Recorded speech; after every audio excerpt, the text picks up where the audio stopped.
Friday morning, tinatamad talaga akong bumangon. Grabe, ang lungkot-lungkot ng araw ko.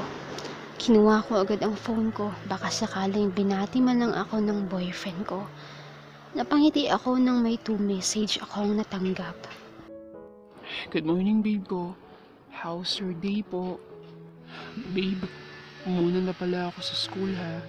Si Lunch kasi text ng text sa akin. Di pa kasi siya tapos sa research siya kaya tutulungan ko. Kita-kits na lang tayo sa classroom. I love you. Napakagatlabi na lang ako dahil sa kirot na nararamdaman ng puso ko. Ang dami-dami namang pwedeng kalimutan yung araw pa na sinagot ko siya. Bahala nga siya. As if naman babatiin ko siya. Sa bagay, hindi nga siya nag-effort ligawan ako noon eh. Ako naman tong si tanga, umuo naman agad. Tapos ngayon, kung ano-ano pa yung ine-expect ko. Grabe, ang sakit pala. Kung ito nga kaya niyang kalimutan, ano pa kaya ako? Naiiyak na ako, parang ayokong pumasok. Uy, Jackie, bangon na. Tanghali na kaya? Oo nga, maligo ka na kaya? Tinatamad akong pumasok. Bakit naman? Oy, Loka. Reporting kayo natin ngayon, kaya bumangon ka na. Ay, nako, kung hindi lang talaga kailangan ng grades, di talaga ako papasok. Naligo ako at nagbihis. Nag-ayos din ako kahit papano. Konting pulbo at blush on. Naglagay din ako ng lipstick. Ayokong mahalata ni Vice na malungkot ako. Kung kaya niyang baliwalain ang araw na to, edi sige. Kaya ko rin yun, no? But deep inside nga lang, masakit. Pumasok na kami ng room. Busy sina Lunch at Vice sa ginagawa. Oh, dyan na pala sila. Hi, babe. Ready ka na ba sa presentation mo mamaya? Oo. Good. Buti ka pa, Jackie. Naku, ako parang nasala na yata ang laman ng ulo ko. Wala nang natira. Okay lang yan. Andiyan naman si Vice eh. Sinulyapan ako ng ngiti ng boyfriend ko. Mas lalo lang tuloy tinutusok ang dibdib ko. Huwag na huwag mo akong ngingitian ng ganyan, Jose Marie. Nagigigil ako sa'yo. Kung alam mo lang ang sama-sama ng loob ko sa'yo. Sina Lunch at Vice ang naunang mag-present. Pangalawa naman sina Dawn at yung partner niyang lalaki. Naiinip na akong maghintay. Ang tagal naman tawagin ang pangalan namin ni Mika. Babe, okay ka lang? Oo naman. Narinig kong nag-vibrate yung cellphone niya sa bulsa. Sino yan? Si Ann. Emergency daw eh. Ha? Bakit? Anong nangyari? May nangyari na naman kay Tito Kim? Hindi ko alam eh. Ganito. Tatawagan ko muna si Ann sa labas. Tapos, pag hindi ako nakabalik, text na lang kita ha. Sama ako. Babe, hindi ka pa nakakapag-present. Kailangan niyo yun ni Mika. Tsaka isa pa, baka mapansin ni Ma'am na dalawa tayong nawala. Sige na ha, baka kasi ano nangyari. Labag man sa kalooban ko, pero sige. Hinayaan ko na lang siya. Susunod na lang ako mamaya if ever. Nakatalikod si Ma'am kaya mabilis siyang nakapuslit. Lunch break, kaya tumawag agad ako kay Vice. Sabi kasi nito tatawag siya eh, pero wala naman. Nag-aalala na ako masyado. Nakakailang dial na ako pero hindi nito sinasagot. Ano na daw balita? Ano na ba siya kay Naan? Hindi niya sinasagot eh. Puntahan na lang kaya natin sa bahay nila. Hala, mag-undertime tayo? Patay. Sige, ako na lang. Di kasi ako mapakali eh. Sige, sasamahan ka na Sure? namin. Paano si Dawn? Baka hanapin kayo. Hayaan mo siya. Siya nga yung nawala bigla eh. Sigurado ako kasama na naman yung boylet niya. Tara na kaya. Sasakay na sana kami ng jeep nang tumawag si Vice. Hello? Babe, hello babe. Asan ka? On the way na kina Ate Ann. Tiyak kasi tumawag eh. Di ka rin sumasagot. Babe, sorry ha. Pero si Ann kasi may kasalanan eh. Wala naman pala talagang emergency. Kainis. Ano? Asan kayo? Anong nangyari pala? Bakit ang ingay dyan? Nasa KTV kami, babe. Kasama namin si Bong. Basta, ewan, sira ulo talaga tong kinakapatid ko. Nagiinom kayo? Konti. Sunod kayo mamaya, babe ah. Okay. So, hindi ka napapasok ngayong hapon? Hindi na siguro. Andito na ako eh. Sige. Sa inis ko, pinutol ko na ang pag-uusap naming dalawa. Oh, saan ka pupunta, sis? Akala ko pa guguro tayo kay Ann. Hindi na. Tara, baka malate pa tayo sa klase. Umuna na ako sa paglalakad. Nagkanda patong-patong na yung sama ng loob ko sa kanya. Tiniis ko yung sama ng loob ko dahil sa kanya. Hindi ko ma-imagine na after 1 month ng relasyon namin, mangyayari ang ganito. Galit ako sa kanya. Galit na galit. Ang sama-sama ng loob ko sobra. Alam mo yung pakaramdam ng wala kang halaga. Yun ang nararamdaman ko. Nagpunta ako ng CR kasi di ako makafocus sa tinuturo ni ma'am. Isa pa, namamasa na yung mga mata ko sa luha. Bakit ganon? Akala mo perfect na lahat pero hindi pala.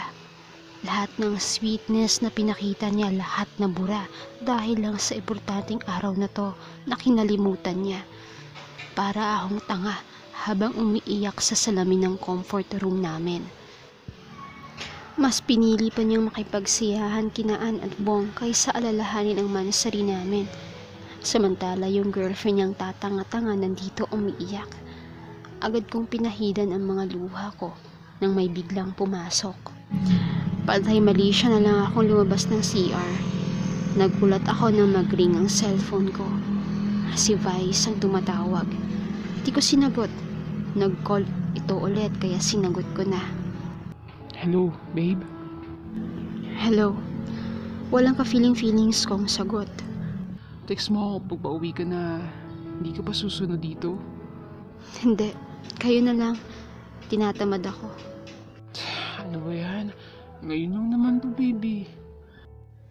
Lasing ka na, no? Uy, hindi nakainom lang. Talagang nag-e-enjoy ka dyan, ha? Siyempre, mas enjoy sana kung nandito ka. Pigil ang iyak ko habang kausap ko siya. Alam mo, babe, sana nga nandyan ako. Araman lang sana makapag-celebrate tayo. Kaso wala eh. Ha? Anong... Oh my God. Babe, I'm sorry. Ngayon ko lang naalala. Sorry talaga na wala sa isip ko. Okay lang. Masaya ka naman dyan, di ba? Sige lang. Enjoy. Babe, please. I'm sorry. Hindi ko talaga naalala. Pwede pa naman tayo mag-celebrate, diba? Sige na. Hintayin mo ako sa boarding house, ha? Magpapaalam na ako kina Sir Wong. Huwag na, uy. Ba't ka pa mag-e-effort? Patapos na yung araw, oh. Babe. Pinutol ko na ang pag-uusap namin dalawa. In-off ko na rin yung cellphone ko para di na mag-ring. Di ko na kaya makipag-usap pa sa kanya. Malinaw na sa akin ang lahat. Lahat ng meron kami, walang halaga sa kanya. Paano pa kami magpapatuloy sa relasyong nasimulan namin kung ganito lang din naman pala ang kahihinatnan ng lahat? Jackie, kanina ka pa namin hinahanap pa. Bigla ka na lang nawala. Sis, okay ka lang? Anong nangyari? Bago ko pa naibuka ang mga bibig ko, tumulo na yung mga luha ko. Jackie, mansali namin ngayon. Alam niyo ba yon? Ang sakit lang kasi kinalimutan niya lang. Oh my. Baka naman nag-uulyanin lang. Lance, yung mga ganitong bagay hindi dapat kinakalimutan. Oo nga naman. Bakit naman ganun? Ang sakit nga nun, ha? Sobra. Itagi na lang natin yan, Jackie. Sira, huwag ganun. Gusto ko nang umuwi. Oh, sige. Sasabay na lang ako sa inyo. Napalingon kaming tatlo na may tumawag sa pangalan ko. Si Tom. Jackie, nakita ko kasing umiiyak ka. May problema ba? Wala. Wala, Tom. Ganun ba? Uwi na ba kayo? Tara, malamig muna tayo. Hindi. Sige na, Tom. Medyo masama kasi pakiramdam ko kaya gusto ko nang magpahinga. Next time na lang. Okay, sige. Ganito na lang. Hatid ko na lang kayo. Pwede? Aba, bakit? May sasakyan ka na, Tommy? Oo. Bigay ng lolo. Wow! Naks naman. So, paano? Hatid ko na kayo Kukunin ko lang yung sasakyan. Tapos, hintayin nyo na lang ako dito. Patakbo itong nagtungos ng parking. Hindi na ako nakatanggi kasi dinatambad na ako makipagdiskusyon. Wow, ang gara ng kotse Ayos. Iba na talaga. Tatingnan natin, Toma. Hindi naman. Habang nasa loob kami ng kotse, nasa labas lang yung paningin ko. Samot-saring emosyon yung nararamdaman ko. Hindi pala ganito kadali ang lahat. Kahit gaano niyo pa kamahal ang isa't isa, darating at darating pa rin ang pagkakataong may isa sa inyong maaaring magkulang. Tuluyan na nagtago ang araw at tumilim. Gusto ko nang magpahinga. Para akong nangihina. Binaba kami ni Tom sa tapat ng may iskinita. Mukha yatang may birthday sa inyo, Jackie Ha? Ano meron? Walang birthday, oy. Tara na, Jackie. Dito na lang kami, Tom, ha? Salamat! Halos matiso tuloy ako nang bigla akong hinila ni Lance. Pagpasok namin sa gate, bubungad sa akin ang nagkalat na mga balloons sa paligid. Ang daming balloons, sobra. Sa gitna ng garden, may isang malaking open tent na puno ng mga kulay baby pink na balloons na nakahang lang sa taas. May mga flowers din sa paligid. May maliliit na pink candle na siyang naging ilaw sa dinadaanan ko. Kusang umakbang ang mga paa ko palapit. Ang ganda sa mata ang aking mga nakikita. Halos lahat ng mga natatanaw ko ay kulay pink, my favorite color. Hinawakan ko ang bulaklak na nakadikit sa haligi ng tent na naroon. Tiningala ko rin yung mga balloons na nakahang sa taas. Bawat isa sa kanila may white ribbon kung saan nandun yung mga pictures namin dalawa. Simula noong mga baby pa kami. Throwback pictures halos lahat ng mga nakikita ko. Lahat ng nakikita ng babe ko, lahat plinano ko. Kinonsyaba ko syempre sina Lance at Mika. Nagpatulong ako kina Anne, Fong at Don upang makapag-set up ako ng magiging surprise ko sa mansari namin ni Jackie. Dahil pink nga ang favorite color niya, nagsuot din ako ng long sleeve na pink para mas presko ang dating ko sa kanya. Sinubukan ko rin kontakin sina mama at papa na pumunta. Gusto ko kasi nandyan sila sa araw ng mansari namin ng babe ko. Laking pasasalamat ko kasi napaka-supportive ng parents ko at maging sina Tita Ami at Tito Joey niya na sa relasyon naming dalawa. Natuwa pa nga sila kasi gusto ko silang isama sa magiging sorpresa ko sa pamangkin nila.